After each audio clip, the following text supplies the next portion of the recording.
There's something about music that sometimes feels like a rehearsal for death.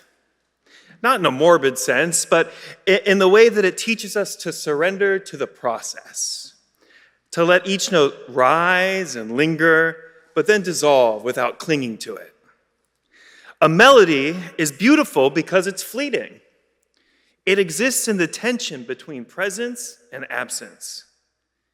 In the same way, life's transience is what gives it depth. Death isn't so much an end, but a transition. The last unresolved chord that sends ripples through the silence. Music has always been a companion to these liminal spaces. I remember my mother's lullabies would ease me into sleep, or how dirges or lamenters would escort the dead, and how we might see our hymns that we sing today as an attempt to bridge the seen with the unseen.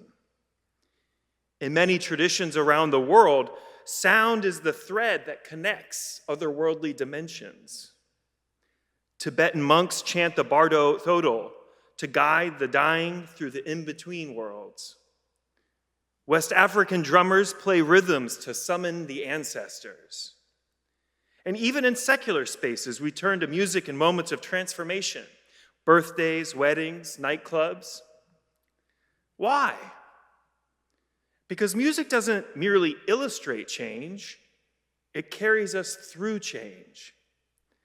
A song is a living process. It breathes and changes and eventually fades away, leaving only memory in its wake. I wonder if the dying hear music we cannot perceive.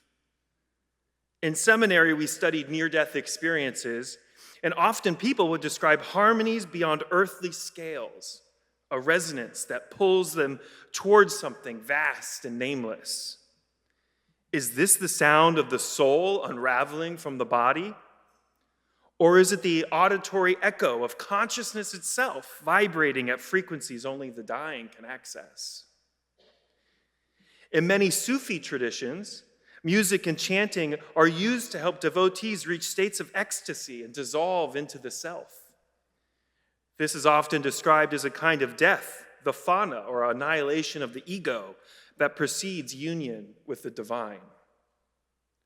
Perhaps death is not silence, but a shift in tone, a movement from one key to another. And what about the spaces between the notes? The Japanese concept of ma, the pregnant pause in music and art, suggests that meaning lives in the gaps.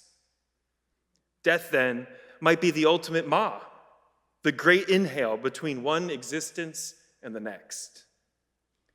Now, if I could choose how to die, I would want music, not as a distraction, but as an anchor, a way to remain conscious of the body and as the body releases its final refrain. Because to die well, I think, is to die like a musician, listening, attuned, and unafraid of the silence that follows the last note. After all, does a song ever truly end? Or does it simply become part of the larger resonance, the om, the hum of the universe, the vibration that never ceases but only changes form? Amen, and blessed be.